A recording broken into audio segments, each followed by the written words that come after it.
Aujourd'hui, on se méfie toujours de celui qui va essayer de négocier un maximum, parce que c'est toujours à la fin le mauvais payeur. C'est pas parce qu'on a des managers, c'est pas parce qu'on structure avec des postes intermédiaires qu'on doit totalement se détacher des équipes. Un manager, il doit penser effectivement au bien commun et non à son bien perso d'abord. On doit absolument s'assurer que la personne qu'on va recruter, elle ait été validée par le manager et les équipes avec qui vont travailler. La qualité, c'est le fondement en fait de notre métier. Donc en fait, c'est pas une valeur, c'est un prérequis. La qualité, l'accompagnement différenciant. Il faut que toujours cette promesse qu'on envoie auprès de notre client, on la tienne tout le temps. Le trait qu'on retrouve souvent chez les experts comptables, c'est ce sont des entrepreneurs. Si on sait où on va, si notre vision elle est claire, on va emmener tout le monde derrière avec nous. Si on est dans le flou et on ne sait pas trop où on va, on subit.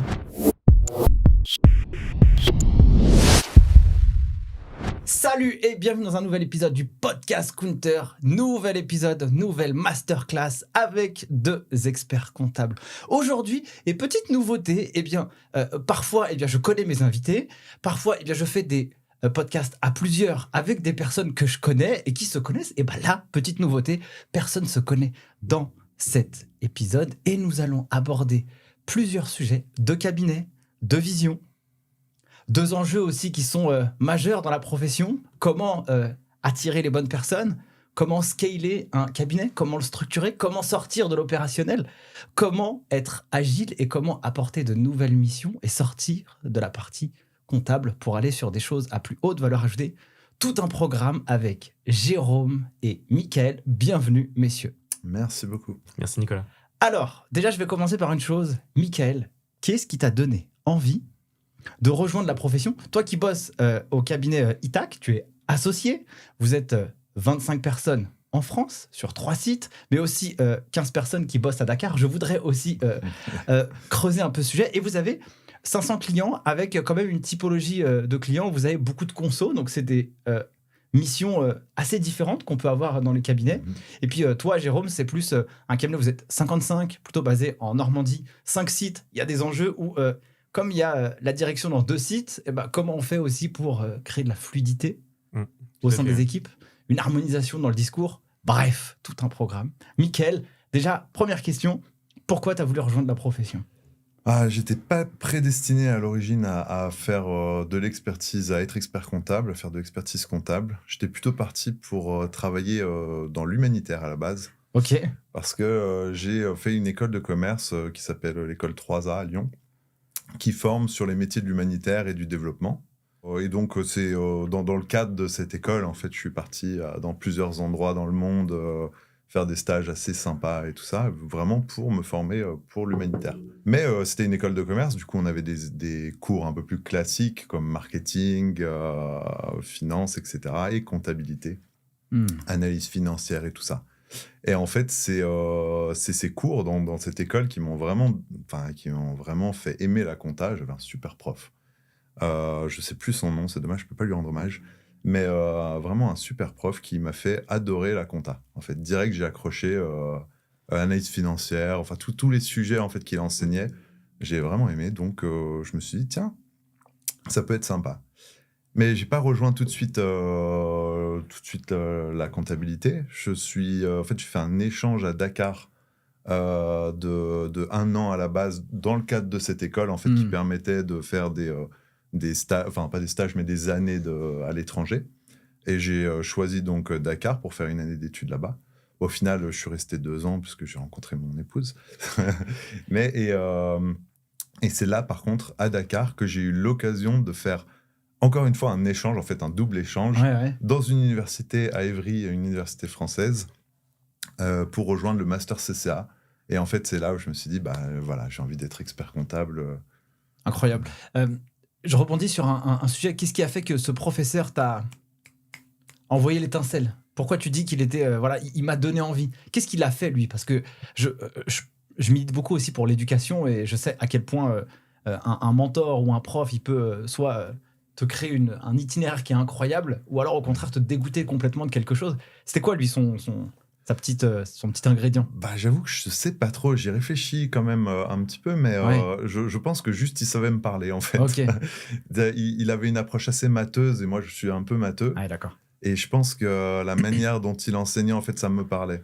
Ok. Ça parlait pas à beaucoup hein, dans la classe. Mais en tout cas, moi, vraiment, ça me... Voilà, Ok. ça... Et puis, l'analyse financière, j'adorais. Enfin, c'était vraiment comprendre un peu les finances d'entreprise, toutes ces matières. En fait, vraiment, ça me parlait. Trop bien. Et toi alors, Jérôme, qu'est-ce qui t'a donné envie de Alors rejoindre moi, la c'est profession? beaucoup plus tôt. Parce que moi, on peut pas parler de vocation, mais très rapidement, j'ai pris cette voie-là. C'était en 4e de mémoire. Ah ouais. Ensuite, ouais, ce qui est assez rare. Attends, collégien et tout, ouais, non, c'est quoi le vrai. délire? Quand on échange avec des confrères, c'est assez rare que ça soit la voie soit prise si rapidement que ça. Donc en 4e, suite à un rendez-vous avec la conseillère d'orientation, avec mon père. J'étais matheux et je pense que c'est le métier qui est un peu sorti du lot parce que, voilà, je sais pas, Ouais. ça m'a parlé.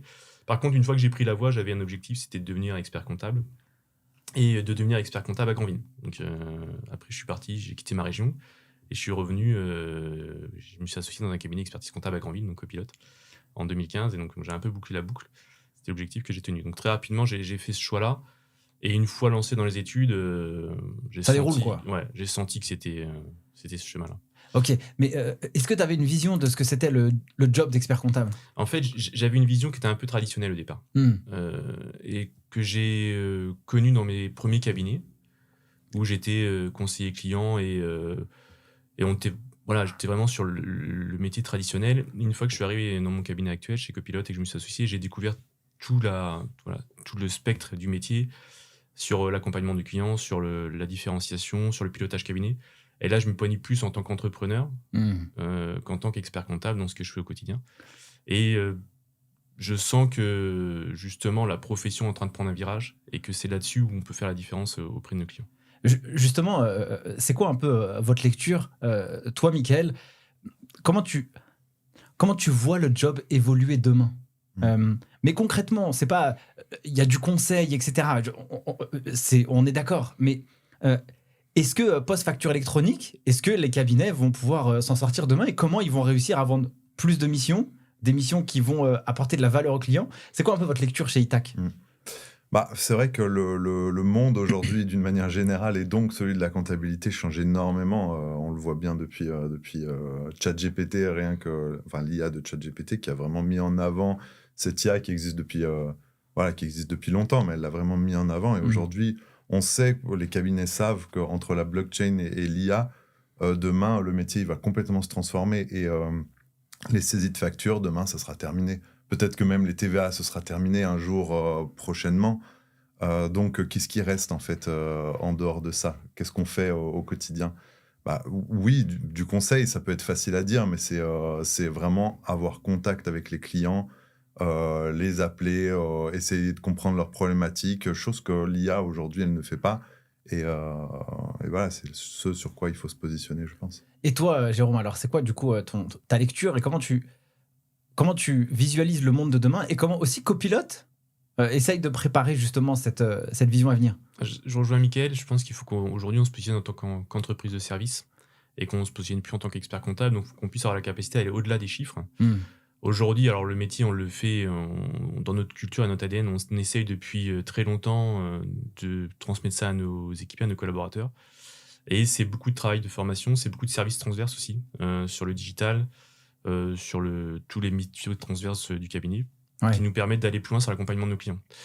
Après, c'est facile à dire, mais à mettre en place, c'est toujours compliqué, parce qu'on est toujours pris par l'urgence, le quotidien, qui fait qu'on n'a pas le temps forcément de se positionner auprès de nos équipes, de les former.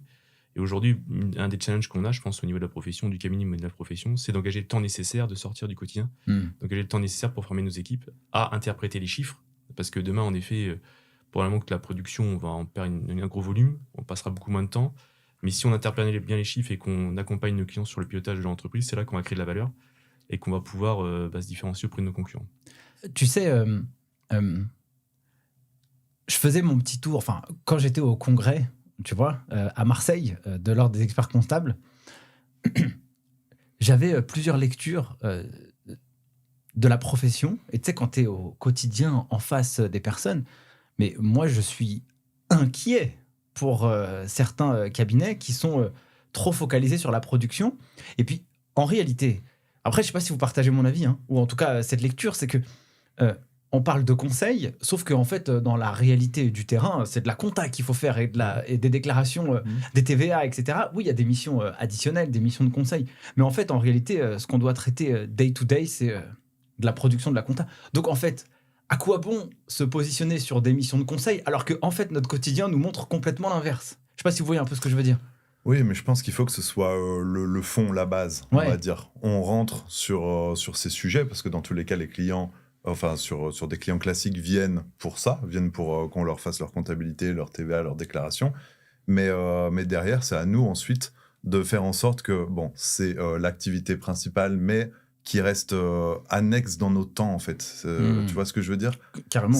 Il faut qu'ensuite, la plupart de notre temps, se débrouiller, faire en sorte, construire le cabinet pour que la majorité de notre temps soit à faire autre chose que ces tâches basiques, mais indispensables, certes, mais qui seront plus nécessaires demain.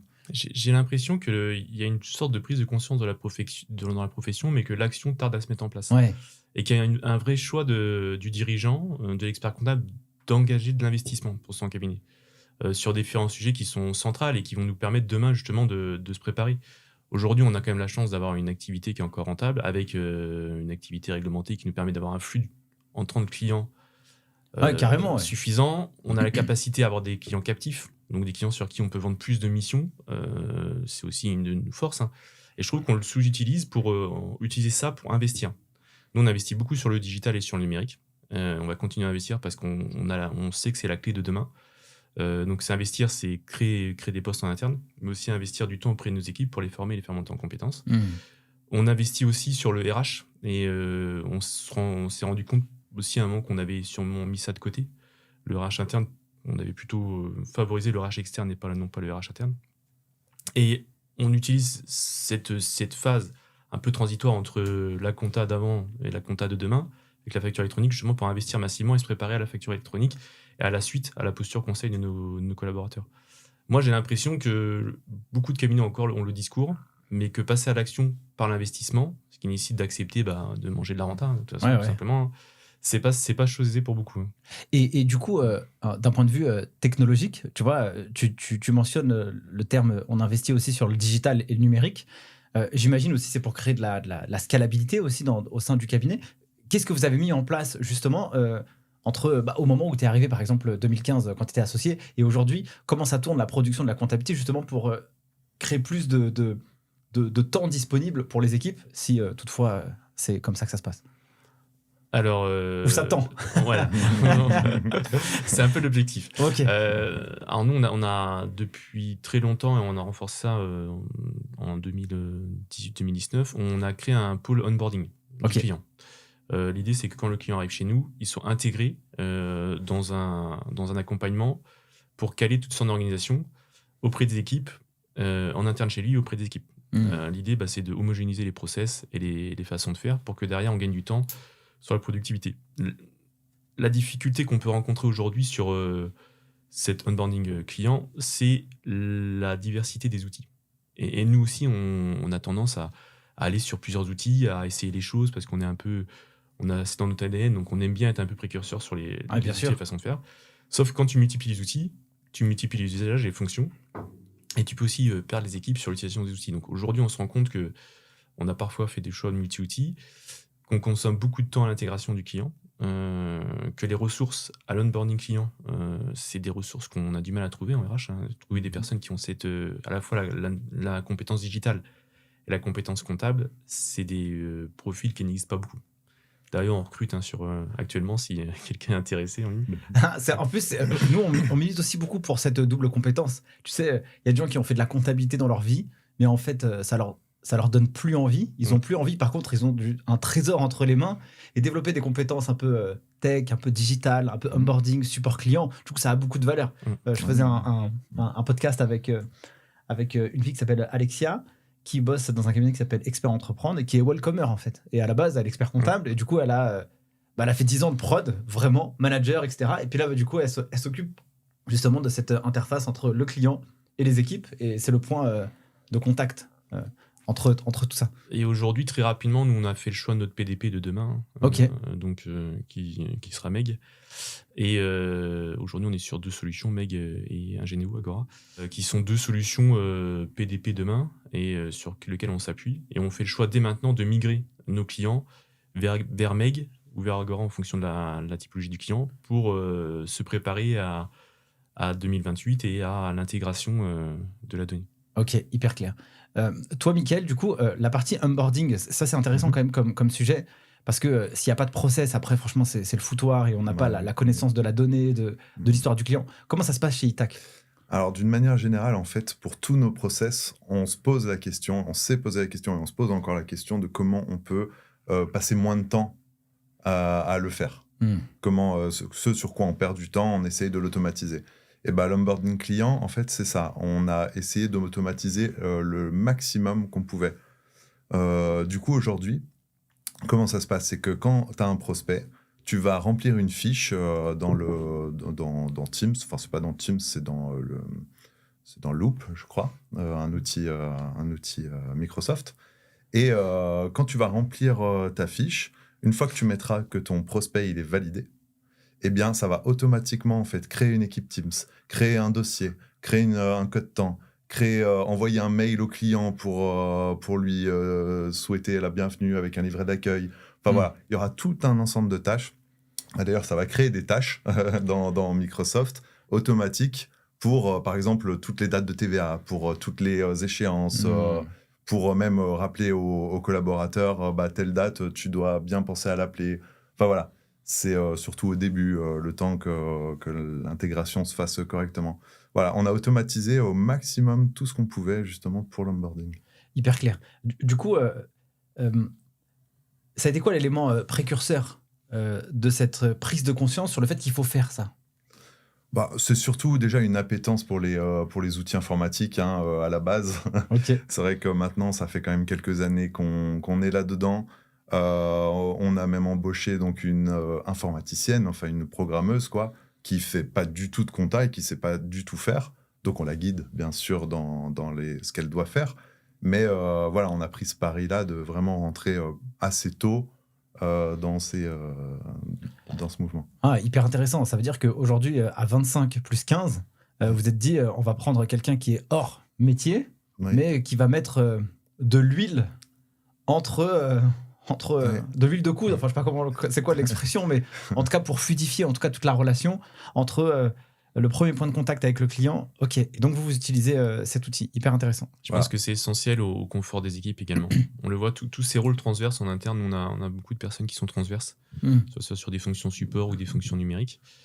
Et on voit que ça devient des personnes clés pour la félicitation du collaborateur au quotidien. Ouais, je vois. Et quand on a une faille sur ce sujet-là, parce qu'on a un départ ou parce qu'on a la croissance et qu'on n'a plus la capacité à absorber, tout de suite, on voit la désorganisation que ça crée. Alors, quand on est au quotidien dans le personnel que tout roule, on se rend plus compte forcément de l'importance. On s'en rend compte, mais voilà, ça fonctionne. Ouais, bien sûr. Dès qu'il y a une faille ou dès qu'il y a un moment de flottement, tout de suite, on voit que quand on n'a pas ces personnes-là qui sont là pour mettre de l'huile, comme tu le dis, la machine se désorganise et ça crée une pression sur les équipes, ça crée des temps dossiers plus importants, ça crée une sorte de désorganisation un peu permanente qu'il faut absolument traiter. Du coup, ça me permet tout de suite de rebondir. Comment justement on fait pour faire croître le cabinet sans tout casser, l'humain, la technique, et pour que ce soit pas trop dur en fait, que la croissance elle puisse être absorbée avec confort entre guillemets. Qu'est-ce que vous avez mis en place justement chez Copilot ? Alors nous on a la chance, alors c'est une de nos forces, en toute humilité, mais c'est une de nos forces, c'est le développement. C'est-à-dire qu'on a la chance d'avoir des taux de croissance importants d'année en année. On a fait plusieurs années entre 15 et 20% de croissance. Ça fait 15 ans qu'on fait plus de 10% de croissance tous les ans. Donc en fait, on est en permanence croissance. Donc ça, c'est la croissance, c'est organique, ça veut dire que c'est du développement. En fait, on a une image forte localement. Ok. On fait du travail de qualité, on a une image de qualité, que ce soit auprès des clients locaux ou même des impôts. Et on a une différenciation sur l'accompagnement. Donc en fait, on a tous les marqueurs qui font qu'on peut avoir la croissance et une croissance forte. Par contre, la croissance, il faut savoir la maîtriser. Et donc nous, on se fait plus violence pour la maîtriser, justement pour avoir une croissance plus sélective, pour mettre en place des process qui nous permettent de bien maîtriser cette croissance. Donc avec une sélection prospect à l'entrée. Donc là, ce qu'on appelle l'étoilisation. Donc on est en train de travailler sur ce sujet-là. On l'a déjà fait. On doit remettre un coup parce qu'aujourd'hui, on capte beaucoup de prospects et pas toujours des prospects qui sont à notre image. Ok. Donc un prospect que l'on rentre, on va en mettre du temps à la mise en place pour le sortir parfois au bout d'un an. Ok. Ça arrive. Ça crée une désorganisation. Donc ça, on sait qu'on a un sujet là-dessus. Justement, c'est quoi pour vous le bon client qui va faire que vous allez avoir un confort de travail? Parce que le client un peu galère, là, qui casse la tête. Du coup, ça peut être un peu compliqué à l'avoir dans son portefeuille et aussi pour le confort des équipes. C'est quoi votre avatar cible? Alors, il y a forcément une question de taille, mais il n'y a pas qu'une question de taille, c'est surtout une question de personne. C'est aussi l'entrepreneur de demain qui a la capacité à créer de la valeur. Celui qui va pouvoir peut-être partir de zéro, mais créer de la valeur, respectueux des équipes, toujours, ça on met un point d'honneur là-dessus, et qui va pouvoir créer dans son business de la valeur localement, créer de l'emploi, pouvoir aussi être ambassadeur du travail qu'on peut bien faire, parce que si on accompagne des clients qui créent de la valeur, on se différencie sur le marché et on a capacité à capter plus de missions intéressantes, plus de clients et à satisfaire nos équipes. Ok, hyper clair. Et vous, chez Itac, est-ce que vous avez une thèse sur l'avatar client à avoir? Non, mais sur, par contre, celui qu'il ne faut pas avoir. Ouais. En fait, on a remarqué au fur et à mesure du temps, parce qu'on a que 12 ans d'existence. Donc, en fait, on est passé par des phases où on acceptait tout. Au début, forcément. Notre fondateur, Pierre-Maxime Rogel, quand il a fondé le cabinet, forcément, il prenait tout ce qu'il trouvait parce qu'il fallait vivre, Ouais, c'est tout clair. simplement, et payer les salaires, etc. Mais au fur et à mesure donc, du développement, on a fait quand même l'introspection et on a regardé un petit peu nos clients, ce qui allait pas. Et on en a effectivement sorti un grand nombre parce que en fait, c'était à chaque fois des clients qui cassaient la tête effectivement aux équipes, qui n'étaient pas forcément respectueux, mais aussi c'était ceux qui payaient mal. Et ceux qui payaient mal, c'est ceux qui généralement avaient les plus bas honoraires. C'est assez drôle. Ouais, c'est vrai. Ouais. Du coup, en fait, aujourd'hui, on se méfie toujours de celui qui va essayer de négocier un maximum. Parce que c'est toujours à la fin le mauvais payeur. C'est vraiment quelque chose qu'on retrouve tout le temps. Ok. Voilà, donc c'est plus ça dont on se méfie qu'une typologie particulière de client, quoi. Et vous, l'acquisition client, comment ça se fait? En fait, ça dépend des secteurs. Comme je disais, on a un gros pôle consolidation et expertise de groupe, j'appelle, que je mets ensemble, et des clients un peu plus classiques de TPE et autres. Et l'approche pour en obtenir des clients, elle se fait pas du tout de la même manière. Sur les clients plus classiques, ils viennent presque naturellement, en fait. Ok. Avec un bon SEO, enfin avec un bon site internet et autres, en fait, on en engrange quand même un certain nombre. Alors que les gros clients, enfin les clients vraiment conso et expertise de groupe, eux, ils sont beaucoup plus difficiles à obtenir. Déjà, on a réussi à en avoir aucun via un site ou quoi que ce soit. À chaque fois, ça a été du réseau, en fait. Et du coup, pour en obtenir, il faut sortir un peu. Ok. L'expertise comptable, ça reste vraiment un métier d'expert où la valeur que tu vas apporter à tes clients, c'est presque le meilleur marketing que tu peux faire justement pour acquérir de nouvelles missions. Chez Itac, vous avez 3 sites, donc un à Dakar ou un en plus? Un en plus à Dakar. Ok. 3 sites en France. Raconte-nous un peu la genèse de cette structuration. Qui fait quoi? Comment se passe la transmission des informations et tu vois, la gestion aussi à distance? Comment ça marche? Ouais. Alors déjà, pour raconter un petit peu comment se sont formés déjà ces 3 sites en France, et puis après on pourra parler de celui de Dakar. Mais ça a été vraiment naturel, quoi. Quand le cabinet a été créé, il a été créé à Grenoble, parce que Pierre-Maxime vivait à Grenoble. Il a créé une antenne directement à Lyon, mais c'était plus une adresse, une boîte postale, quoi, pour signifier à certains groupes qu'on était quand même à Lyon. Et de fil en aiguille, en fait, on a fini par mettre un collaborateur, puis 2, puis 3 à Lyon. Et un peu naturellement, parce qu'il y avait des profils qu'on ne trouvait pas forcément à Grenoble, on les a trouvés à Lyon. Et le 3e site de Bayonne, en fait, ça s'est fait encore plus particulièrement, parce qu'on avait à l'époque une responsable paye avec qui ça se passait hyper bien. Elle était bien avec les clients, elle était bien avec le cabinet, tout se passait bien. Mais elle nous dit un jour, dans 1 an, je vais partir, parce qu'avec mon mari, on a envie d'aller vivre à la mer. On ne sait pas où exactement, mais voilà. préparez-vous, commencez à recruter, tout ça. Et ben on lui a dit, bah en fait non, on te suit, choisis ta mère et on te suit. Incroyable. Ok. Et c'est comme ça qu'elle s'est retrouvée à Bayonne, elle a choisi Bayonne, et puis on a ouvert du coup un site là-bas. Aujourd'hui, on fait que de la paye à Bayonne. Elle est devenue associée donc du cabinet. On fait que de la paye là-bas, mais peut-être que demain on aura un expert comptable également et on développera un peu plus l'expertise de ce côté de la France. Et du coup, pour la partie Dakar, alors? Pour la partie Dakar, en fait, c'est une autre histoire. En fait, ça a été créé à peu près en 2018, quelque chose comme ça. Mais un peu par hasard. En fait, un des associés, Nicolas, avait un copain qui a grandi, je crois, à Dakar, un Libanais. Et lui, il avait une agence de communication là-bas. Et il avait une agence là-bas. Et il cherchait des profils de com, quoi. Mais à chaque fois qu'il posait des annonces, il arrivait à trouver personne en communication. Ouais. À chaque fois, il avait des CV de comptables. Alors il dit à son pote Nicolas, il dit mais c'est pas possible, on trouve pas de CV, j'ai que des comptables. Et Nicolas lui dit mais nous on cherche en France, on trouve personne. Ok. On trouve personne. Et du coup c'est comme ça en fait que la chose s'est faite et que Dakar a été ouvert. Comment ça se passe, la gestion opérationnelle et tu vois, la communication entre la France et justement, parce que là, on est quand même sur multi-sites, tu m'en parleras aussi, Jérôme, après, comment vous gérez ça? Comment ça se passe chez Itac, justement? Ça a été, avec le site de Dakar notamment, ça a été long à mettre en place. Hein. Ça ne s'est pas fait du jour au lendemain. Déjà, il fallait former, c'était une autre culture, il fallait comprendre la culture. Fallait avoir des locaux, c'était vraiment toute une aventure. Et du coup, on passait beaucoup de temps là-bas. Enfin, Nicolas notamment passait beaucoup de temps là-bas. Il y allait une fois tous les trimestres, une semaine, pour former, pour organiser. Puis on a eu une collaboratrice qui est partie même 2 ans là-bas en VIE, voilà, pour continuer à former les équipes et à les faire progresser. Et ce qui est génial à Dakar, c'est que tu peux capitaliser vraiment sur les compétences, parce qu'en fait, ils partent beaucoup moins. Le turnover, il est beaucoup plus faible qu'ici. Parce qu'ils se plaisent, parce que voilà.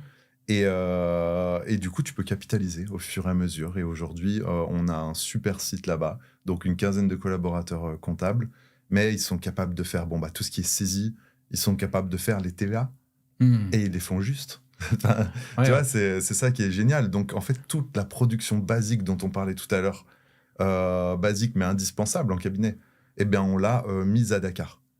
Et aujourd'hui, ils commencent même à faire des pré-révisions. Je dis des pré-révisions parce que tout est revu quand même par les collaborateurs en France. Hein.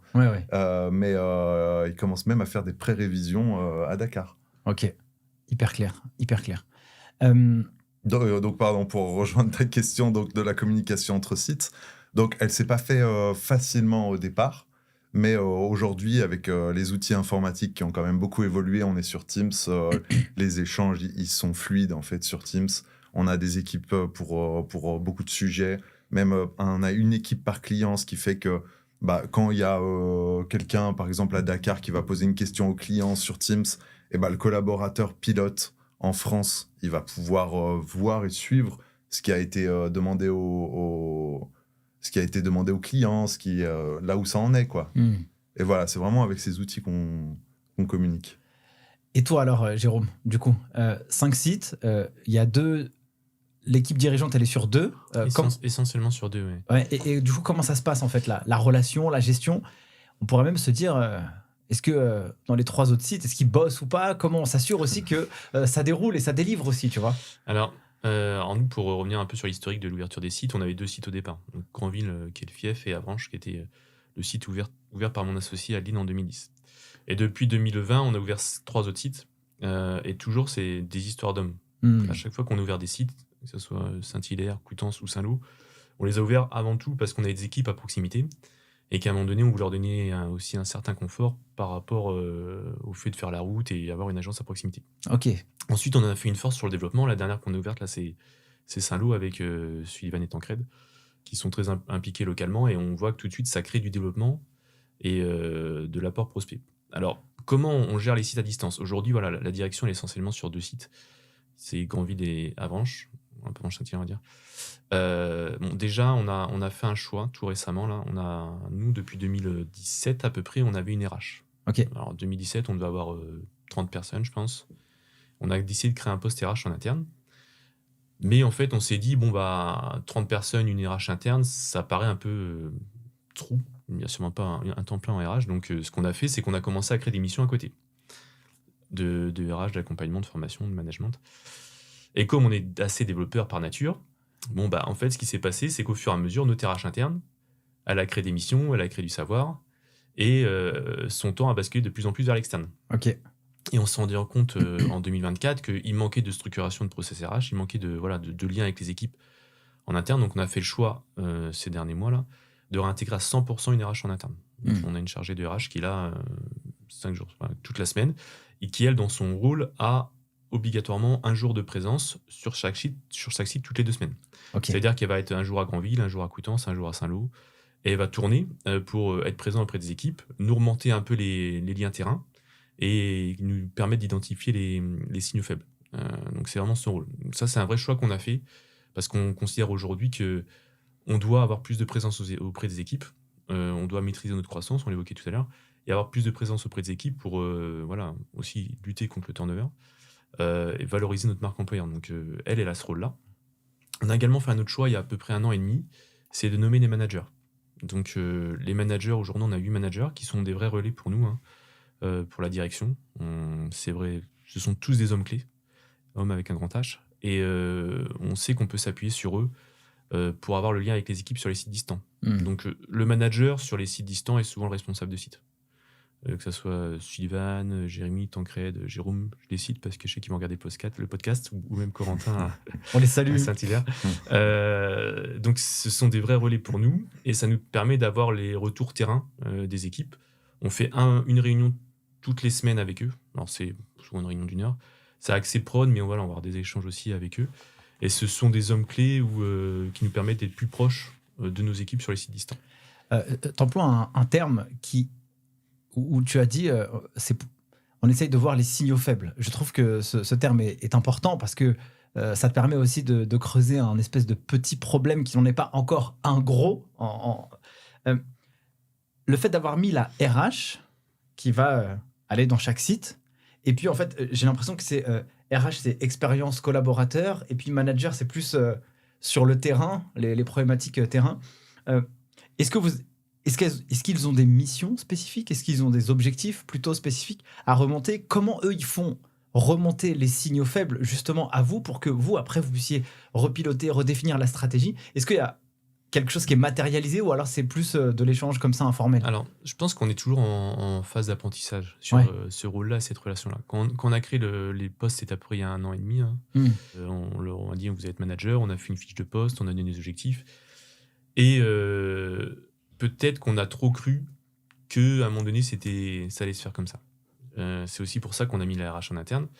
Et qu'aujourd'hui, nous, on s'engage, les associés, à être plus présents auprès de nos managers pour justement les aider à ressentir ces signaux faibles et à mener les actions auprès des équipes ou à créer le lien. C'est pas parce qu'on a des managers, c'est pas parce qu'on structure avec des postes intermédiaires qu'on doit totalement se détacher des équipes. Aujourd'hui, sur un cabinet de notre taille, et ça, c'est l'expérience récente qui nous l'apprend, on ne peut pas être 55 et faire reposer totalement la relation managériale sur nos managers, même si c'est le premier lien avec les équipes. On doit toujours être présent. On l'a vu, là, on sort des entretiens annuels. C'était le mois de janvier. Et ça a été des moments très forts en échange parce que, justement, on a recréé un point de contact entre le manager, le dirigeant associé et le collaborateur. Et toi, Mickaël, comment vous faites aussi pour veiller au bon souffle tu vois, des équipes pour comprendre quels sont leurs besoins, comment vous pouvez y répondre, tu vois. Qu'est-ce que vous avez mis en place, justement? Déjà, on a choisi de ne pas s'isoler dans des bureaux. Donc, on a des bureaux par métier, mais un des associés est dans chaque bureau. C'est pas pour surveiller ou quoi que ce soit, c'est pour être proactif, pour répondre aux questions, pour justement garder un lien fort avec les équipes. Donc en fait, on voit tout de suite Et assez naturellement, quand il y a des insatisfactions ou alors quand il y a des incompréhensions, des choses, on le voit assez naturellement, quoi. Donc, c'est plus comme ça. On n'a pas vraiment de post manager qui va gérer une équipe.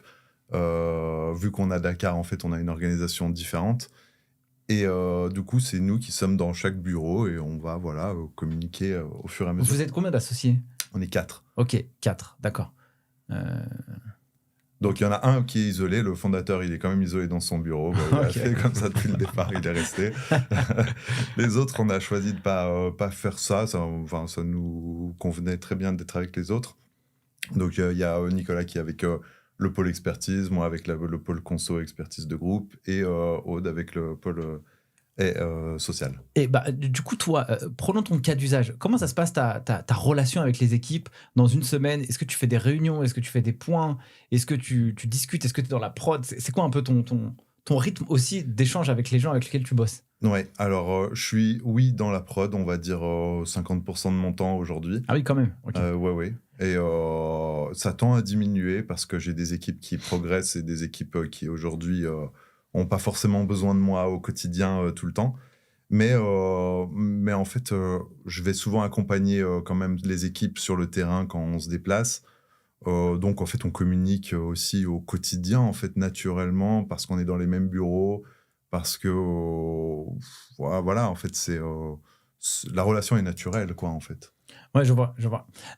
Comment tu fais alors, tu dis que ton temps de production, il tend à s'amoindrir parce que les équipes progressent. Oui. Comment ont-elles fait pour progresser ? Qu'est-ce que vous avez mis en place justement pour que tu puisses atteindre quasiment presque demain un opérationnel zéro et que tu puisses vraiment te consacrer plutôt au développement du cabinet ou au développement des équipes ? Déjà, Dakar est passé par là aussi. Ah ok, d'accord. Parce que on a mis nous en conso à prendre des collaborateurs à Dakar depuis 3 ans maintenant. Donc bon, les 2 premières années, c'était pas très efficace. Il a fallu du temps, même pour nous, d'apprentissage pour manager à distance et vraiment à distance lointaine avec une culture un peu différente. Donc on a mis 2 ans vraiment à avoir des collaborateurs efficaces à Dakar. Aujourd'hui, on en a 2 sur place là-bas. Et c'est grâce à eux, en fait, aussi qu'on a pu libérer du temps, parce que même en conso, on a du temps de production qui n'est pas très, parfois, forte valeur ajoutée. Ouais. Il faut saisir des liasses, il faut faire des choses comme ça. Aujourd'hui, tout est fait à Dakar de ce type de tâches. Et ce qui libère du temps forcément à tout le monde, en France également, pour faire plus de revues qualité, de process, etc. Ok, hyper clair. Tu mentionnes que...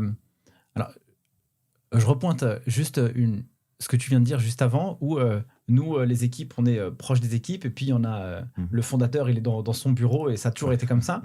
Alors, je pointe aussi ça, parce qu'il y a plusieurs typologies d'entrepreneurs et de managers, et il y a des personnes qui sont aussi parfois... Alors, je ne le connais pas du tout, et je ne sais pas qui c'est, mais il y a des gens qui sont parfois plus introvertis, il y a des gens qui sont plus extravertis, et puis il y a des gens aussi qui, dans leur gestion de travail, parfois ont besoin d'être plus isolés que d'autres. Et je pense que c'est aussi important de mettre les bonnes personnes à la bonne place dans les organisations et aussi de comprendre le schéma de pensée ou la manière dans laquelle l'autre personne fonctionne pour que ça puisse créer une communication qui soit fluide aussi, tu vois. Ah oui, complètement. Je sais pas pourquoi je raconte ça, mais je sais pas pourquoi, mais ça tu vois, c'est important que dans le monde actuel du travail, que les gens puissent se comprendre. Et que des fois, certaines réactions, c'est pas contre les autres, c'est plus une manière d'être soi-même qu'on peut... Oui. Bon, intervention inutile, mais bon. Non. Excusez-moi les gars. Mais justement, en parlant du fondateur, tu vois, il est isolé dans son bureau, mais à contrario, il a une personnalité où justement, il sera naturellement assez proche des gens. Je vois. Okay. Ce qui fait que quand il rentre dans les locaux, en fait, il va mettre quasiment 1 heure jusqu'à arriver à son bureau, parce qu'en fait, il va aller poser des questions. Tu fais quoi ce week-end ? Enfin, voilà, en fait, qui n'ont rien à voir avec la compta, mais en fait, il est comme ça, quoi. Donc, en fait, tu as des gens, comme tu dis, qui ont besoin de s'isoler, parce que s'ils ne s'isolaient pas, en fait, ils ne bosseraient pas beaucoup. C'est clair. Voilà, donc c'est vrai que chacun a sa personnalité, chacun fait comme il sent aussi. En tout cas, tu vois... le site de Dakar, moi je connais pas mal d'experts comptables qui ont des sites à Madagascar, au Portugal, en Tunisie par exemple, au Maroc, etc. Ça se développe aussi de plus en plus. Comment ça se met en place, même d'un point de vue juridique, tu vois? Comment ça marche? Il faut créer une filiale? Comment il faut faire? D'un point de vue pratique, quoi. Ouais, ce qu'il faut voir déjà par rapport à la plupart justement de ce que tu entends à Madagascar et autres, c'est que souvent c'est des filiales sans expert comptable. C'est pas nous, c'est vraiment ça reste Itac en fait. Ok. C'est juste un local qu'on a d'Itac à Dakar. Et contrairement justement voilà, et qui sont sous notre responsabilité, donc sous la responsabilité de l'expert comptable du dossier, vraiment directement en fait. C'est pas le même schéma, c'est pour ça qu'on arrive à atteindre des niveaux de qualité qui sont quand même si c'est plus difficile à distance, qui sont vraiment élevés, nos niveaux de qualité, contrairement à d'autres, j'entends des confrères, hein, Ouais. dire on galère avec telle et telle branche là-bas, enfin c'est des Ouais, bien sous-traitants sûr. en fait. Ouais, bien sûr, je vois. Hyper clair. Nous, c'est pas des sous-traitants, c'est la grosse différence. Ok, c'est bien de le préciser. Si je peux me permettre de Vas-y, rebondir, Jérôme. Nicolas, sur un sujet que tu évoqué tout à l'heure, tu évoquais le fait de piloter la performance du collaborateur à distance. Nous, on a mis en place un système de contrôle de gestion depuis... pareil, on a nommé les managers, on s'est dit il faut qu'on retravaille notre système de contrôle de gestion pour leur apporter de la donnée. Donc on a notre responsable des fonctions support chez nous, Alexis, qui a travaillé sur ce sujet-là avec moi. Mhm. Et on a redéterminé un système de contrôle de gestion qui nous permet aujourd'hui de donner à chaque manager le plan de charge de ses équipes. Ok. Avec un objectif de chiffre d'affaires et de production derrière qui est attenant à la rentabilité du cabinet. Donc on a fait un système qui est assez bien fait. Et ça permet aux managers de formaliser la charge de travail et d'avoir plus de visu, parce qu'on le sait, on sait ce que c'est. Les dossiers, on les vend à un certain prix, mais il y a le dossier entrant, on ne tient pas compte du surtemps. Il y a le dossier qui est bien vendu. Ouais, c'est clair. Et ça, c'est très bien fait. Ça permet à nos managers justement d'avoir des éléments clés sur le pilotage de la charge de travail de leurs équipes. Ça veut dire que concrètement, il reçoit un tableau de bord, par exemple, toutes les semaines, j'en sais rien, où il sait que telle personne, je sais pas moi, Margot, eh bien, elle a tant de dossiers, C'est ça. tant de temps, et on voit si ça dépasse ou pas. Tous les mois, il y a le plan. Alors, c'est soit tous les mois, soit de façon plus régulière en fonction des évolutions. Si on a un nouveau collaborateur qui arrive, ça va faire travailler le plan de charge global du cabinet. Mais le manager reçoit tous les mois son plan de charge individuel par équipe. Donc voilà, s'il a 5 personnes dans ses équipes, il sait que telle personne, ce mois-ci, elle va avoir peut-être 30 heures de dispo, mais lui va y en manquer 40. Donc c'est à lui de gérer en fonction de la masse de travail qu'il a et du temps dispo pour faire un équilibre dans tout ça. Et à nous de trouver les ressources clés qu'on va rajouter à son équipe. Donc ça, il y a un vrai échange qui se fait avec les managers en fonction de la personne et du groupe. Quand tu dis échange, c'est toi avec les managers ou c'est le manager avec les équipes? Non, alors sur les besoins de recrutement, c'est nous, en fonction de qui pilote l'équipe, c'est nous avec le manager. C'est-à-dire que voilà, je sais que sur tel site, là j'ai besoin d'un profil plutôt débutant, alors que je sais pas, sur Saint-Lô par exemple, je sais que sur Coutances, sur Saint-Lô, je vais plutôt prendre un profil expérimenté, sur Coutances, c'est un profil débutant, parce que je sais qu'en fonction de la typologie des équipes et l'échange que j'ai avec le manager, il nous manque telle ressource ou tel homme. Et donc, c'est là où on va aller, le plan de charge qui est travaillé en amont par notre service support, d'où l'importance des fonctions transverses. Hein. Si on n'avait pas ce service support qui permet de piloter la charge de travail des équipes, on serait un peu perdu face aux éléments de plan de charge. Et le collab, lui, est-ce qu'il a ce visu de son plan de charge? Est-ce que lui, il a accès justement à ce tableau de bord ou pas? Pas en direct, mais en lien avec son manager. Ok. Et on fait un point, on essaie de faire un point assez régulièrement. Alors, il faudrait qu'on formalise assez régulièrement ce point justement avec les équipes, qui nous permet de dire, voilà, sur tout votre groupe, il y a tant de dispo, tac, telle personne elle a tel dispo, on va y remettre tel dossier, et en fonction des entrées, on va plutôt mettre là que là. Hyper clair. Selon vous, Michael et Jérôme, c'est quoi les qualités que doit avoir un manager justement pour fidéliser, fédérer les équipes? Parce que l'humain, c'est la matière première du cabinet, avec sa matière grise. Je sais qu'il y a beaucoup de progrès à faire dans le management, dans la filière comptable et financière, mais quand même, il y a des personnes qui agissent pour le bien commun. Qu'est-ce que vous avez mis déjà chez Itac? Je te laisse la parole déjà, Michael. Ouais, je pense déjà qu'un manager, il doit penser effectivement au bien commun et non à son bien perso d'abord. Non, c'est vrai, ça paraît tout bête, mais c'est indispensable. Et il doit être à l'écoute, évidemment, de ses équipes et avoir toujours envie de les faire progresser. Moi, parfois, il y a des tâches qui sont sympas, que j'ai envie de faire. Et bah non, je vais pas les faire forcément moi, même si j'ai envie d'apprendre ce truc-là en particulier, de faire la recherche. Je vais la donner à un collaborateur parce que ça va le faire progresser, il sera content. Voilà. En fait, c'est comme ça, des fois en se mettant un peu de côté aussi, en laissant ses préférences de côté pour penser à celles des collaborateurs. En fait, je pense que c'est ça aussi, essayer d'être un bon manager. Ouais, en fait, comme l'entraîneur de foot, quoi. Il est sur le bord du terrain, et puis... Exactement, oui. Et puis, penser à leur bien-être, quoi. Penser à leur bien-être. Moi, j'ai jamais demandé, et à Itac, on fait pas du tout ça, à un collaborateur de travailler le soir, de travailler le week-end. Aujourd'hui, on a une organisation qui fait que personne fait d'heures sup. Il n'y a pas besoin, même en saison. Mais comment c'est possible de dire ça, tu vois? Comment ça? Bah, mais comment c'est possible de... Enfin, tu vois, nous, on a créé une école en ligne qui s'appelle les Geeks des chiffres, qui a accompagné plus de 13 000 étudiants à préparer le DCG, DSCG. Oui.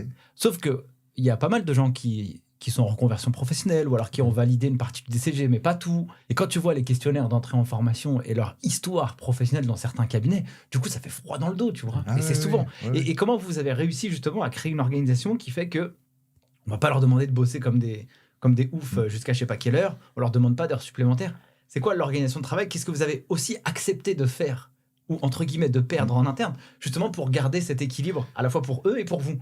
Déjà, si tu t'enlèves tout ce qui est saisie, si tu t'enlèves tout ce qui est TVA, si tu t'enlèves toutes ces charges de travail récurrentes, et déjà, ça te libère énormément de temps. Ouais, carrément. Et ensuite, pour toutes nos tâches, vraiment, on a toujours à cœur de réfléchir à comment on peut, sans perdre en qualité, bien sûr, aller plus vite.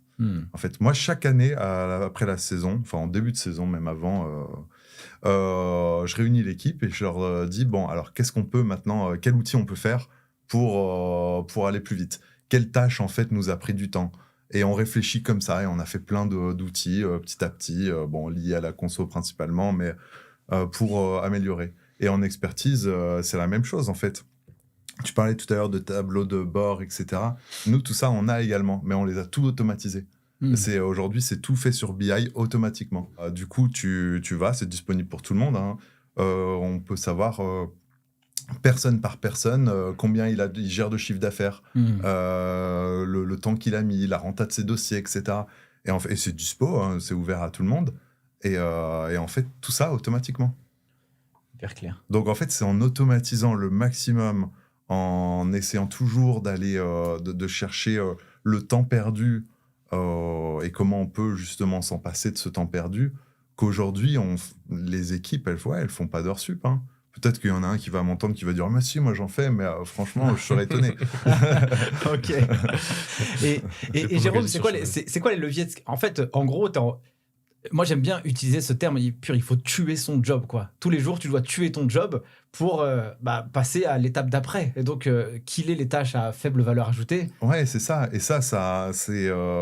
comment on dit déjà ça, on a cassé des œufs au passage. Ouais, hein, voilà. Parce oui, que même quand on a mis Dakar, quand on a mis les outils en place de BI, et voilà, qu'on a vraiment transformé un petit peu l'ADN, parce que ça s'est pas fait tout de suite, du cabinet, on a essuyé des pertes. Hein.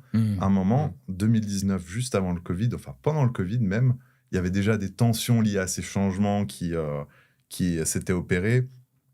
On avait à l'époque encore des chefs de mission. Aujourd'hui, on les appelle plus chefs de mission, mais on avait des chefs de mission.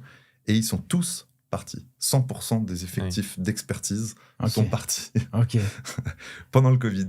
Donc voilà, sueur froide. Sueur froide, mais ça a accéléré en fait la transformation. On a pu, c'est là où on a dû forcément encore plus vite développer Dakar, mais aussi développer les outils informatiques qui nous permettent aujourd'hui. Ça serait toujours difficile, mais on pourrait encore s'en sortir. On s'en est sorti et on pourrait encore s'en sortir. Ok, hyper clair. C'est vrai que quand on est dans une phase où on n'a plus le choix, on arrive à être super créatif et super rapide pour trouver des solutions. Là, il y a eu des heures sup de fête sur les associés. Tu m'étonnes. Et toi, Jérôme, alors au sein du cabinet, quels sont les leviers de scalabilité, ou en tout cas qui ont permis de tuer des tâches à faible valeur ajoutée pour créer plus de confort pour les équipes? Est-ce que tu aurais un cas d'usage? Un cas d'usage comme ça, c'est peut-être l'investissement qu'on a pu faire sur Ingéneo à l'époque, sur Agora, où on a vraiment engagé.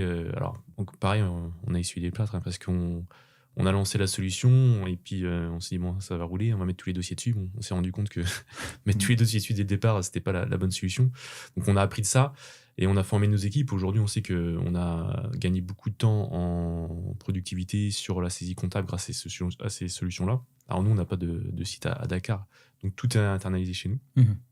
Donc, après, c'est beaucoup de formation. Donc là, ces derniers temps, on a nommé 2 personnes qui sont formateurs internes et qui ont vocation justement à former les équipes pour la qualité, avant tout, et puis aussi la productivité, les bons réflexes, beaucoup de formation. On a mis en place un processus d'intégration, c'est-à-dire un nouveau collaborateur qui rentre chez nous, il rentre dans un parcours d'intégration systématiquement où il est formé sur tous les outils, par les référents outils, justement pour lui donner les bonnes pratiques. Là où il peut gagner du temps, là où il peut aller chercher des gains de productivité sur ses dossiers. Avec la particularité aujourd'hui qu'on a le multisite, comme on l'évoquait tout à l'heure, et on a parfois des façons de faire, des usages d'un site à l'autre qui ne sont pas les mêmes. Donc là, il faut qu'on arrive à aller au-delà pour faire un peu une formation continue et que nos équipiers qui sont sur un site distant d'un autre puissent transmettre leurs bonnes pratiques aux autres. Donc on a créé ce qu'on appelle la Coxy Academy, qui est une académie interne justement de formation dans cette optique-là, pour aller chercher un niveau de qualité toujours maintenu en fonction des entrées collaborateurs. Ça, c'est essentiel pour nous. Et des gains de productivité sur les dossiers. Passons à ce chapitre un peu qu'on a déjà introduit sur l'humain dans les cabinets. Vous, là, on est quasiment à une centaine de collaborateurs cumulés. De quoi ont besoin les gens aujourd'hui on est en 2025, au moment où on est en train d'enregistrer cet épisode. C'est bien de dire, tiens, avant, nous, c'était comme ça. Sauf qu'avant, c'est le monde d'hier, quoi. Donc, on ne peut plus rien faire. C'est quoi le monde actuel ? C'est quoi ta lecture, toi, en Normandie, et puis toi, à Grenoble et Bayonne ? Je pense qu'ils ont avant tout besoin d'un confort de travail et également de reconnaissance de la part des dirigeants. Moi, je le ressens, je vois bien que dès qu'on est moins présent auprès des équipes, même si les managers font les relais, on sent que tout de suite, ça crée une sorte de tension ou de manque de reconnaissance. Donc, je pense qu'ils ont besoin, et c'est un de nos rôles, pour moi qui est premier, c'est de pouvoir être présent auprès des équipes et les faire monter en compétences, les former et leur permettre de découvrir de nouvelles choses. Il faut qu'on soit source d'opportunités professionnelles dans le développement des compétences de nos équipes. Ça, je pense que, en tout cas, c'est une vraie volonté du cabinet. Et je pense que c'est quelque chose qui nous permet de tenir nos équipiers sur la durée et de toujours les challenger dans leurs fonctions. Mickaël ? Moi, je pense que, même si ça fait un peu cliché, mais l'équilibre vie pro, vie perso aujourd'hui a beaucoup plus de place qu'auparavant. Mais même par rapport à quand j'ai commencé, pourtant ça fait pas 30 ans, mais c'est vraiment prépondérant aujourd'hui dans les discussions. Moi, quand j'ai commencé à Mazars, j'habitais un peu loin, mais je partais à 7h le matin, je revenais à 23h le soir. Au calme, tranquille. Je dis pas que j'étais heureux et trop, voilà, mais disons que c'était comme ça, en fait, et je me posais pas plus de questions, quoi. Ouais, c'était la règle du jeu. C'était la règle du jeu, en fait. On partait chez du client à 20h, 21h. J'étais en Île-de-France au départ. Donc, les entreprises ferment un peu plus tard dans d'autres régions. Mais aujourd'hui, j'ai l'impression que même dans les gros cabinets, c'est plus trop possible, en fait, de faire ça. L'équilibre de vie pro-perso a pris beaucoup plus de place. Et il faut trouver le moyen que les collaborateurs, le soir, ils puissent sans problème aller faire leur sport, aller faire leurs activités sans qu'ils aient un problème avec le cabinet. Et en fait, c'est ce qu'ils veulent. Ils veulent progresser, ils veulent plein de choses, mais je pense que ça, c'est vraiment qu'ils veulent du salaire. Mais je pense que ça va avant tout. Il faut pas avoir les ressources justement pour leur permettre d'accéder à ça. On a mis en place le 4 jours et demi ces derniers temps. On a aussi travaillé sur la flexibilité des heures pour leur apporter ce confort-là. Mais le tout, c'est d'avoir les ressources qui permettent de le faire. Et c'est vrai que tu évoquais tout à l'heure que tu as justement créé cette organisation qui permet de ne pas avoir accès recours aux heures sup. Nous, on n'a pas l'organisation avec Dakar, comme je le disais, mais on a cette volonté-là justement d'avoir toujours un poste d'avance pour permettre justement un équilibre des charges. C'est typiquement le sujet de l'allocation des ressources, et là-dessus, notre système de contrôle de gestion nous aide. C'est comment allouer les bonnes ressources et les bonnes personnes en fonction de la tâche, pour que chacun ait un équilibre et n'ait pas à faire plus que ce qu'il doit faire, et trouver cet équilibre vie pro, vie perso, parce que je te rejoins totalement, Mickaël, je pense que c'est quelque chose qui s'est amplifié depuis probablement 2019-2020. En tout cas, nous, on l'a senti à ce moment-là, on a aussi une grosse vague de turnover à ce moment-là. Et on a bien senti que cet ADN qui est propre chez nous du développement, parfois un peu de développement qui peut donner une sorte dans tout azimut, même si, parce qu'on aime ça en fait, on a l'obligation de le maîtriser pour permettre à nos équipes de ne pas les fatiguer, de trouver l'organisation qui permette de s'épanouir et de faire les choses bien comme ils le veulent. Hyper clair. Quand vous intégrez ou recrutez une personne, Michael, toi, qu'est-ce que tu regardes chez une personne pour te dire ça peut matcher à la fois avec moi, à la fois avec l'équipe, à la fois avec le cabinet. C'est quoi tes 3-4 choses que tu regardes? Moi, ça va être l'attitude. Encore une fois, c'est peut-être cliché, mais vraiment, c'est l'attitude en fait de la personne déjà en entretien, mais aussi, si tu sens qu'elle a envie d'apprendre en fait. Moi, c'est l'envie d'apprendre qui me vraiment me donne envie de recruter quelqu'un. Et ça se sent en fait, ça se sent. Il y a des collaborateurs juste parce que je sentais cette envie d'apprendre.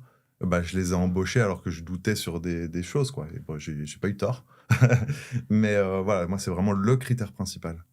Alors nous, on a un outil qu'on utilise qui est l'outil Assess First. On utilise aussi. Ah oui. Tu utilises aussi, c'est super. Pour matcher justement la compatibilité entre les personnes. Et c'est vrai que ça donne des critères. La solution est faite, ça permet aussi lors de l'entretien d'échanger, d'avoir des retours sur des questions que tu ne poserais pas forcément. Ce qui est marrant, c'est que tous les échecs de recrutement qu'on a pu avoir ces dernières années, à chaque fois, on va regarder le test et c'était des points de vigilance qui étaient mis dans le test. Ah, incroyable. Systématiquement. Il est hyper fiable. C'est des choses qu'on n'avait pas forcément assez travaillé lors de l'entretien.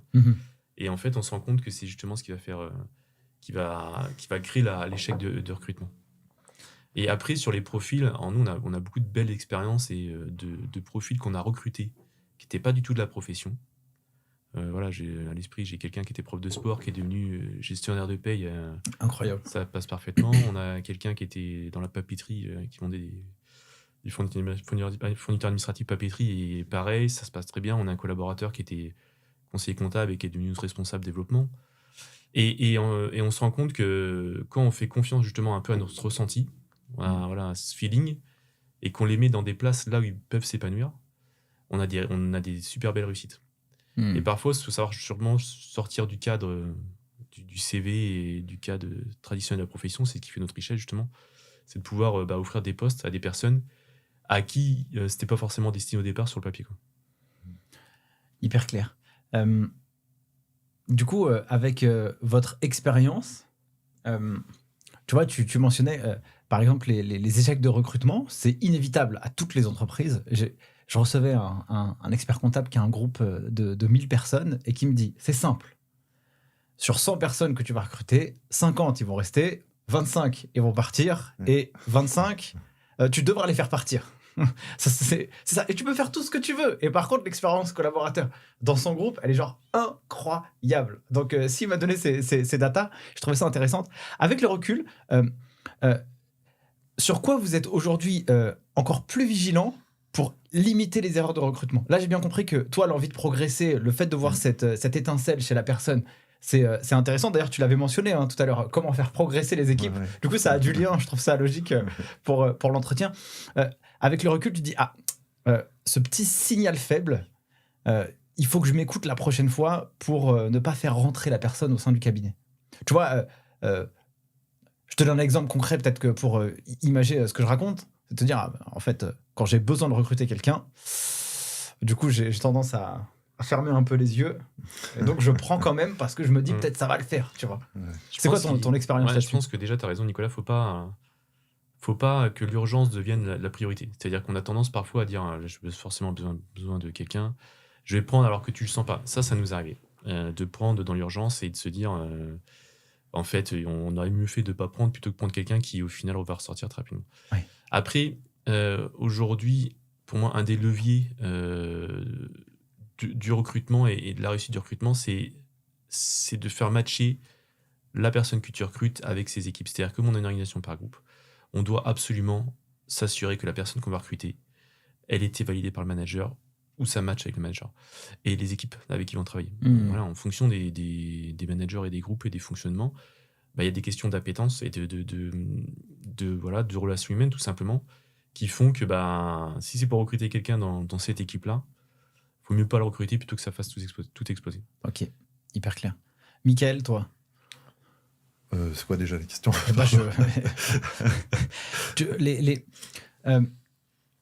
Ton retour d'expérience sur si je vois ça chez quelqu'un, en fait, si j'avais su, je l'aurais pas recruté, quoi. Ah oui.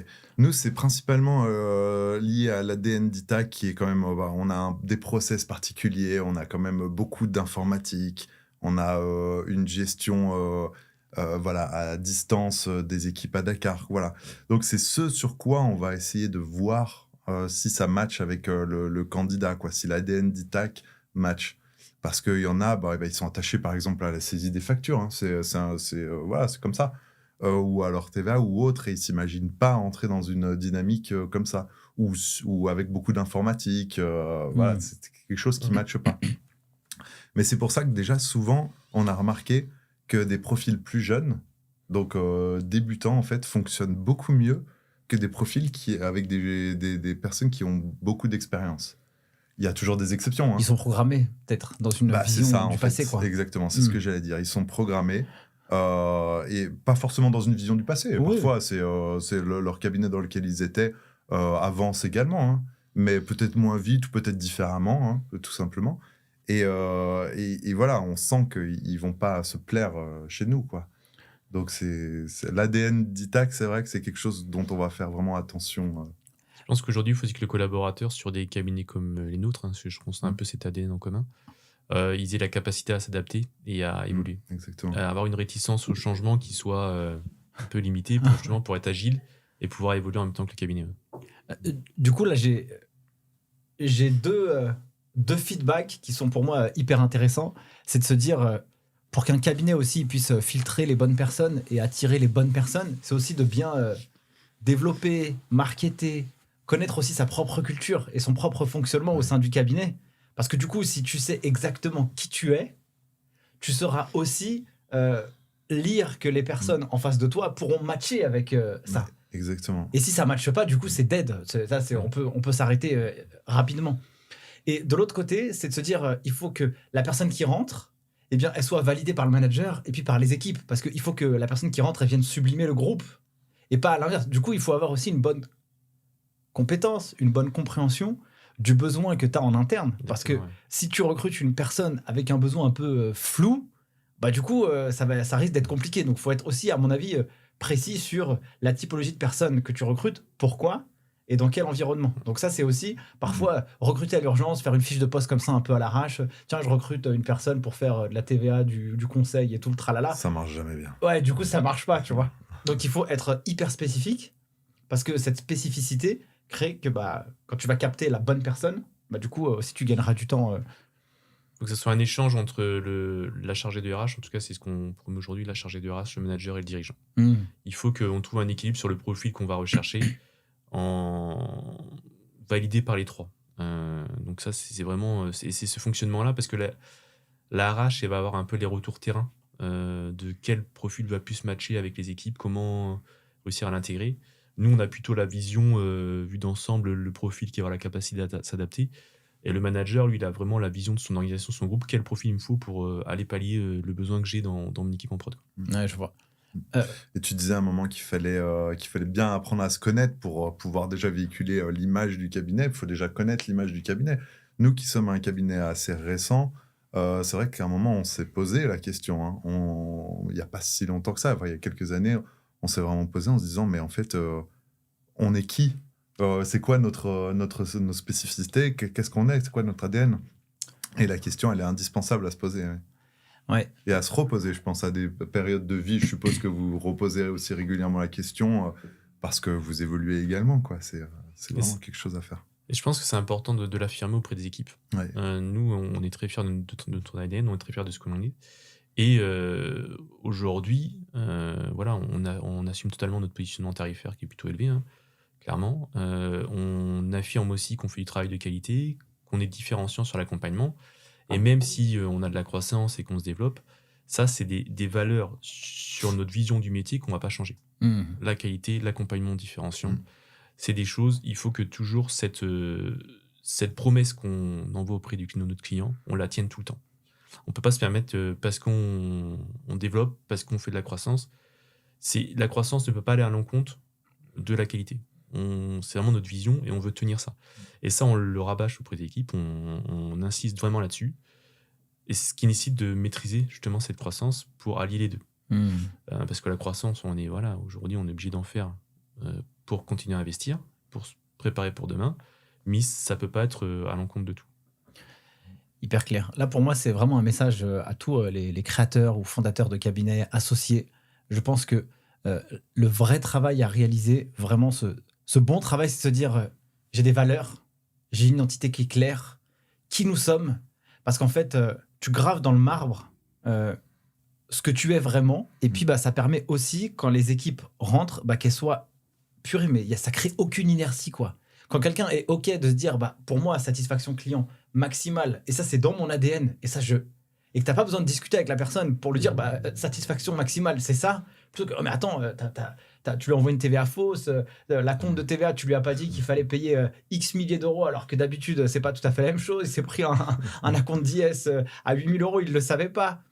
La qualité, si c'est une des valeurs, c'est bien qu'elle soit partagée en interne, en externe, parce que ça crée aucune inertie dans la gestion du travail. Et du coup, il n'y a pas besoin de perdre du temps dans les relations avec les gens à se poser la question sur la qualité, quoi, par exemple. Tu vois. Nous, on a choisi de ne pas en faire une des valeurs écrites à la qualité, parce qu'on s'est dit, en fait, la qualité, c'est le fondement en fait, de notre métier. Donc, en fait, c'est pas une valeur, c'est un prérequis. Ouais, je vois. Donc, elle est censée, il faut qu'elle soit là. Donc, n'en faisons pas une valeur, faisons juste quelque chose qui est normal et ça peut pas être autrement. Ouais, je vois. C'est pour ça qu'on a choisi de pas le mettre en avant particulièrement. Et pour avoir de la qualité, je pense pas, moi, enfin, c'est personnel, hein, je pense pas que c'est en le rabâchant aux équipes, faites de la qualité. C'est plutôt, je pense, dans l'organisation qu'au final, on fait en sorte que la qualité soit présente, en fait, en faisant des process qui permettent que cette qualité s'installe et de manière naturelle, en fait. Ouais, je vois. Hyper clair. C'est, par exemple, je sais qu'en conso, on a mis en place tout un process, un process qui nous permet de valider tous les impôts, la preuve d'impôt, de remonter aux clients même des choses pour lesquelles on n'est pas payé sur leurs impôts qui sont faux, ou des choses comme ça, et il y en a beaucoup. et ensuite, un fichier qui nous permettra automatisé bien sûr, qui nous permettra de valider chaque agrégat, etc. Et en fait, c'est avec des process bien huilés, mais bien fixes, qu'on arrive à faire de la qualité naturelle sans en faire une valeur, quoi. Hyper clair. Merci pour ce partage. On va bientôt arriver à la fin de cet épisode. J'ai encore quelques questions aussi à vous poser. Jérôme, comment es-tu devenu associé, toi, du cabinet Copilote ? C'est quoi ton histoire ? Et puis aussi pour qu'on puisse montrer à des personnes un peu plus juniors comment on devient associé. C'est quoi le rôle d'un associé, tu vois ?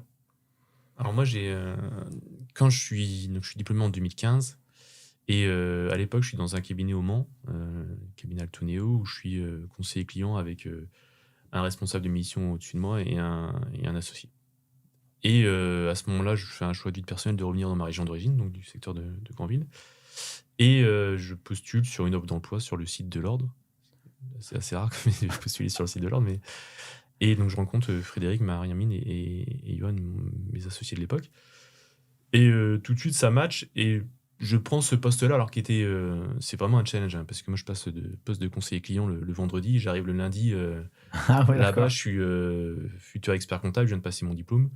Futur expert comptable, futur associé, annoncé avec... J'arrive, j'ai un portefeuille. Je dois superviser des personnes qui ont 30 ans d'expérience. Et c'est un vrai challenge. Et je relève le challenge.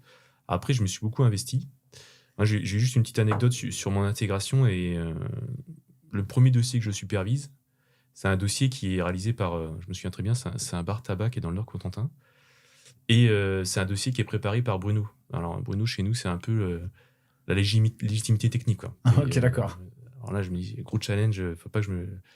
Et je trouve une erreur sur son dossier. Voilà, j'en ai reparlé avec lui récemment.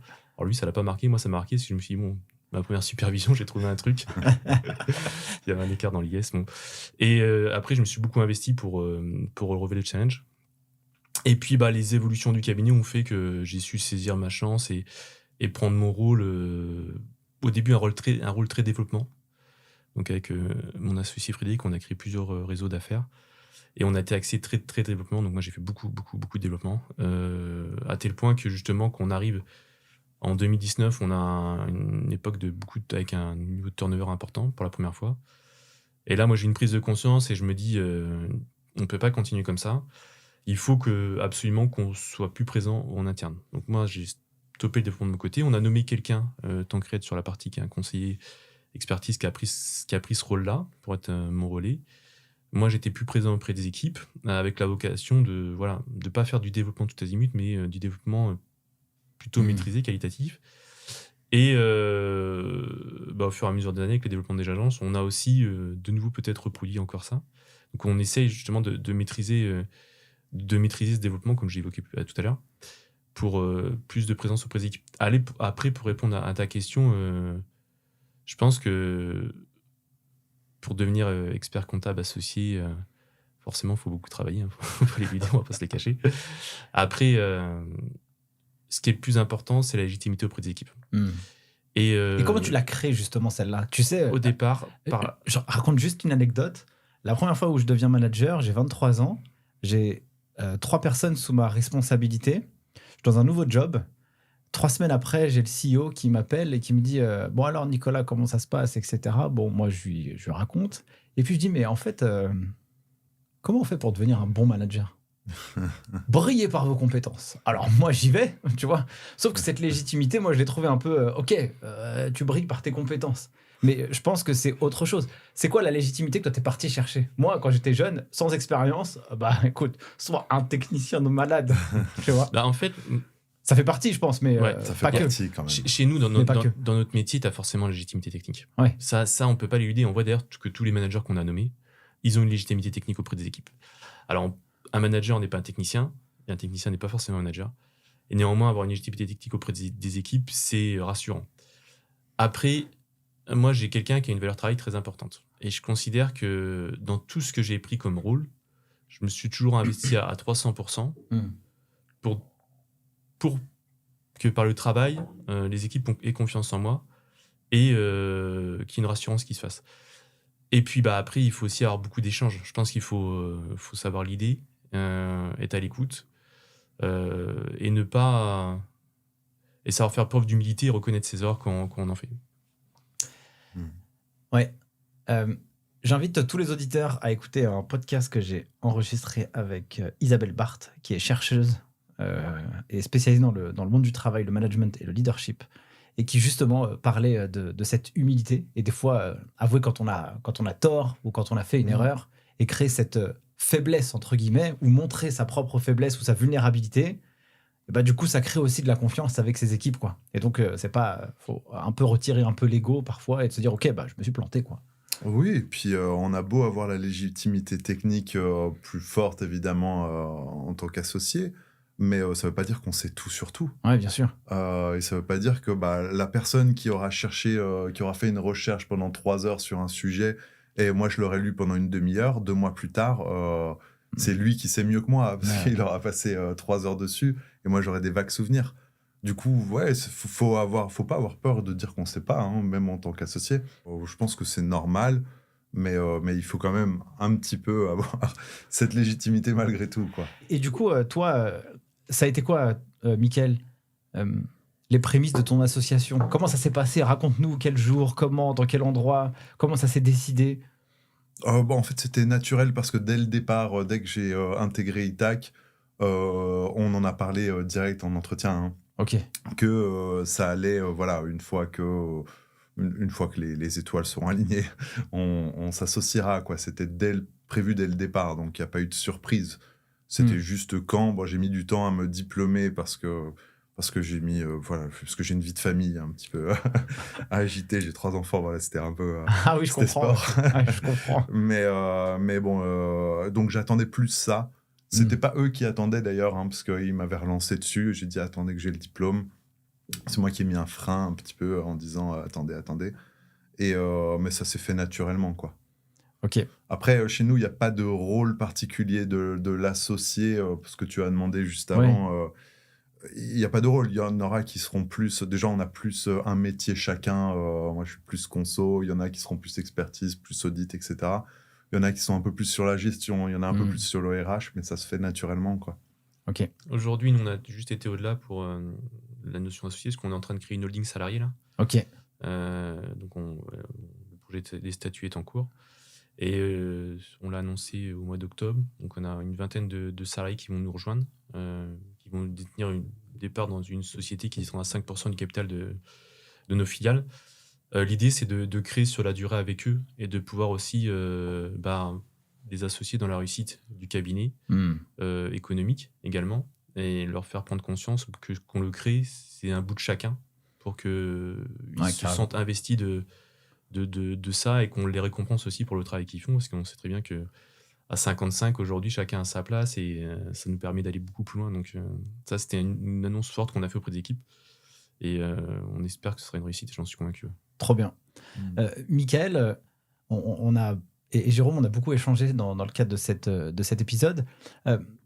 C'était quoi un peu le moment dans ta carrière qui a été le plus difficile, et qu'est-ce que tu en as appris justement de ce passage, pour aussi montrer que dans la vie tout n'est pas rose, mais que parfois il y a des moments un peu plus compliqués, et comment on arrive à s'en relever, toutefois s'il y a eu quelque chose, tu vois.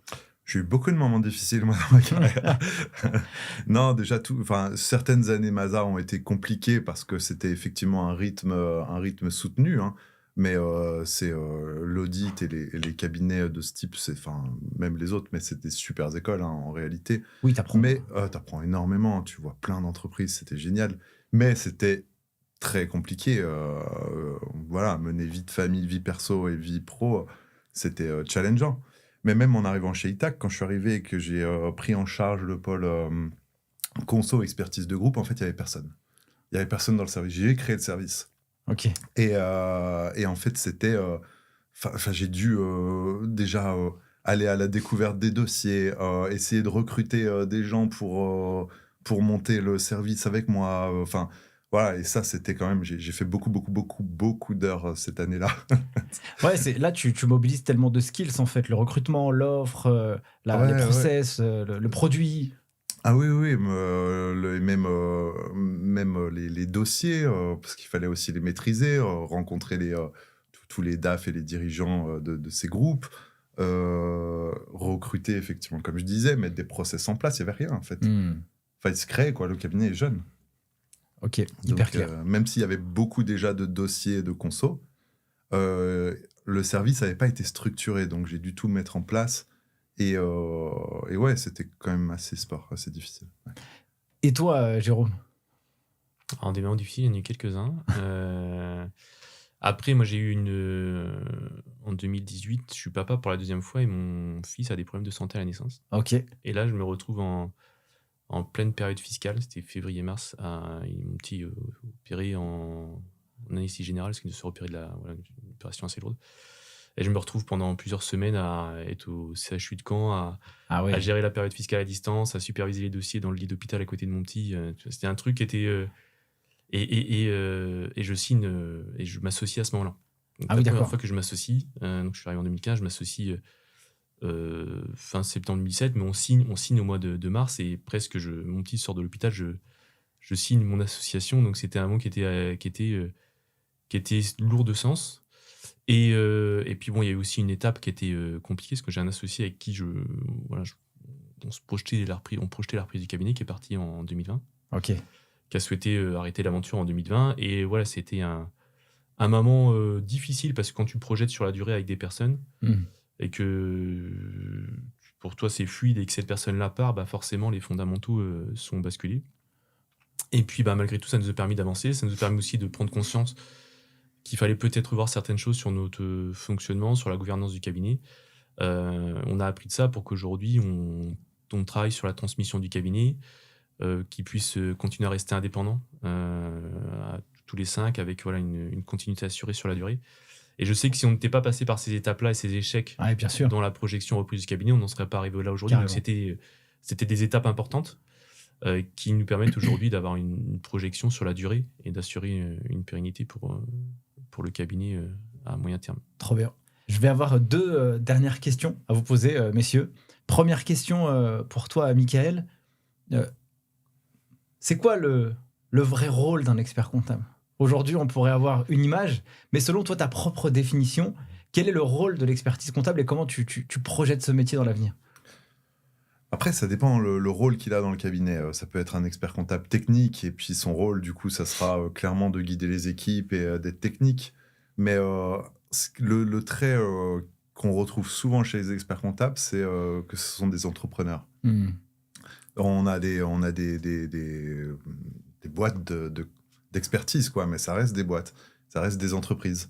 Et du coup, on est des vrais entrepreneurs, quoi. Et c'est ça le rôle, en fait, qu'un expert comptable aujourd'hui doit avoir et doit prendre conscience, quoi. C'est ce qui doit lui permettre justement d'avancer, de prendre le chemin de la technologie et de l'amélioration de son cabinet, quoi. Entrepreneur. Oui. Exactement. Jérôme ? Ouais, je suis d'accord avec Mickaël. Je pense qu'aujourd'hui, on peut plus se permettre de se reposer sur nos acquis. Ça va trop vite. On doit avoir une vraie vision pour notre cabinet, peu importe laquelle elle est, mais on doit avoir une projection, et c'est ce qui aussi va faire la rassurance auprès des équipes. C'est que si on sait où on va, si notre vision elle est claire, on va emmener tout le monde derrière avec nous. Si on est dans le flou et on ne sait pas trop où on va, on subit. Là, on peut pas continuer comme ça. Donc pour moi, c'est clair. Et ça, c'est clairement la posture d'un entrepreneur. Carrément. De savoir être agile, de prendre les bonnes décisions et de savoir où il va. Donc je suis d'accord. Dernière question que je pose maintenant à tous mes invités. Est-ce que, Jérôme, la vie t'a appris quelque chose que tu pourrais partager à nos auditeurs qui nous écoutent ? Est-ce que c'est une sagesse ? Est-ce que c'est un déclic ? Est-ce que c'est un conseil que tu pourrais apporter à des personnes qui nous écoutent ? Et puis après, Mickaël, je te laisserai la parole aussi. Je sais pas si sortir quelque chose comme ça, c'est pas facile, c'est pas préparé, mais je pense qu'on a un peu les équipes que l'on mérite. C'est-à-dire que si t'es pas exemplaire, si t'es pas souriant, si tu transmets pas de la bienveillance auprès de tes équipes, tu peux pas en attendre autre chose en retour. Et moi, mes expériences passées, et voilà, ça fait 10 ans maintenant que je suis au sein du cabinet, il y a eu des moments, des hauts, des bas, comme dans toute histoire. Ça m'a fait apprendre que on peut pas avoir la responsabilité de tout, mais on est la première personne à impulser la chose, en fait. Et si on veut impulser du positif, et on veut que le cabinet impulse de la bienveillance, c'est nous qui avons les clés. Et je pense que voilà, s'il y a quelque chose que mes expériences passées m'ont appris, c'est ça. Parfait. Mickaël ? Ouais, il m'a un peu enlevé les mots de la bouche, parce que j'ai tout de suite pensé justement dans tous les domaines de notre vie, et dans le cabinet également, en fait. Penser aux autres, être bienveillants les uns pour les autres, en fait, ça fonctionne toujours, en fait. Et c'est ce qui permet que les gens ils se sentent bien, qu'ils partent pas dégoûtés du cabinet, en l'occurrence dans le domaine professionnel. Mais voilà, c'est penser aux autres parfois avant de penser à soi-même. Ça paraît très théorique, mais en fait, c'est vraiment quelque chose qui fait que les gens sont bien, quoi. Et toi-même, t'es bien, au final. Masterclass. Merci à tous les deux d'avoir participé à cet épisode. Avec plaisir, merci. C'était un vrai plaisir. Merci à tous d'avoir suivi cet épisode jusqu'à maintenant. Si vous l'avez kiffé autant que j'ai pris un plaisir à le réaliser, mettez les 5 étoiles partout, les pouces en l'air, partagez. Et n'oubliez pas, le cabinet Copilote et Itac recrute. Je vous mets en description de cet épisode l'ensemble des annonces que vous pouvez avoir, ou vous pouvez même écrire directement pour envoyer vos candidatures spontanées si ça vous intéresse. Sur ce, je vous souhaite le meilleur et je vous dis à la semaine prochaine pour un prochain épisode. Ciao!